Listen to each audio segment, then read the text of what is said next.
Bismillahirrahmanirrahim. Assalamualaikum warahmatullahi wabarakatuh. Perkenalkan, nama saya Husnul Hatimah dari Administrasi Publik Reguler 2 Semester 2 Universitas Muhammadiyah Sinjai. Baik, saya akan menjelaskan sedikit mengenai sistem ekonomi. Yang pertama yaitu pengertian sistem ekonomi. Ada beberapa ahli yang mengemukakan pendapatnya mengenai pengertian sistem ekonomi. Yang pertama yaitu menurut Wikipedia, sistem perekonomian adalah sistem yang dimanfaatkan oleh suatu negara untuk mengalokasikan setiap sumber daya yang ada di negara tersebut, baik untuk individu, organisasi yang berdiri dalam negara tersebut. Yang kedua yaitu menurut Hatta, sistem ekonomi adalah sistem yang mengatur perekonomian agar dapat diterapkan di dalam negara Indonesia dan harus atas dasar asas kekeluargaan. Yang ketiga menurut Gilarso, sistem ekonomi adalah cara yang paling tepat untuk mengkoordinasikan perbuatan masyarakat secara keseluruhan dalam mengelola kegiatan ekonomi sehingga bisa menjadi satu kesatuan yang teratur dan dinamis.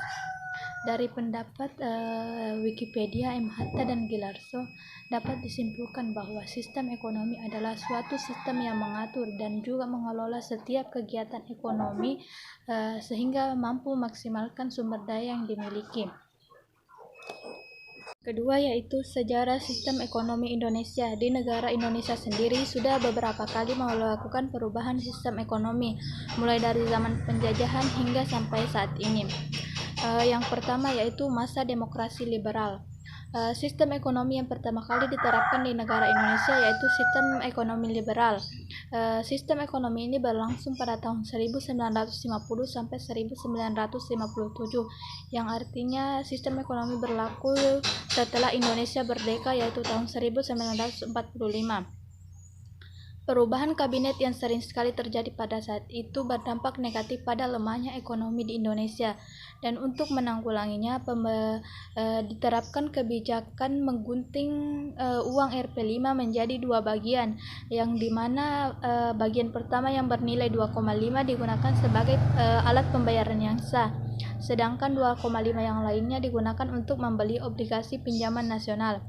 Yang kedua yaitu masa demokrasi terpimpin. Pada masa demokrasi terpimpin, sistem ekonomi Indonesia mengalami perubahan yang awalnya sistem ekonomi liberal menjadi sistem ekonomi etatisme, di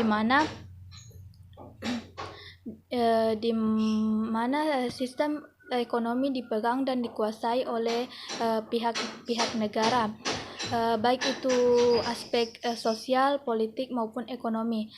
Sistem ekonomi etatisme dicetuskan oleh Presiden Insinyur Soekarno pada tahun 1959.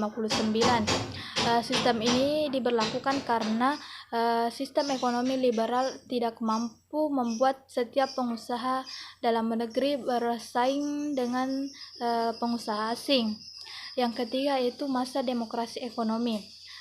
Demokrasi ekonomi terjadi pada tahun 1967 sampai 1999 atau pada masa Orde Baru, di mana dipimpin oleh Bapak Soeharto.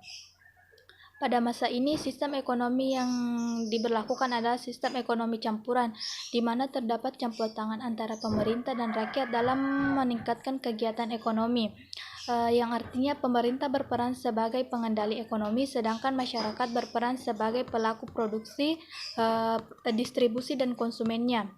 Yang keempat yaitu masa demokrasi Pancasila. Masa demokrasi Pancasila pada tahun 1998 hingga saat ini, sistem ekonomi Indonesia menggunakan sistem ekonomi Pancasila. Sistem ini merupakan pengembangan dari sistem ekonomi campuran. Salah satu wujud diterapkannya sistem ekonomi Pancasila yaitu koperasi yang berdasarkan pada pilar ekonomi kerakyatan yang berasaskan asas kekeluargaan. Yang ketiga yaitu karakteristik sistem ekonomi.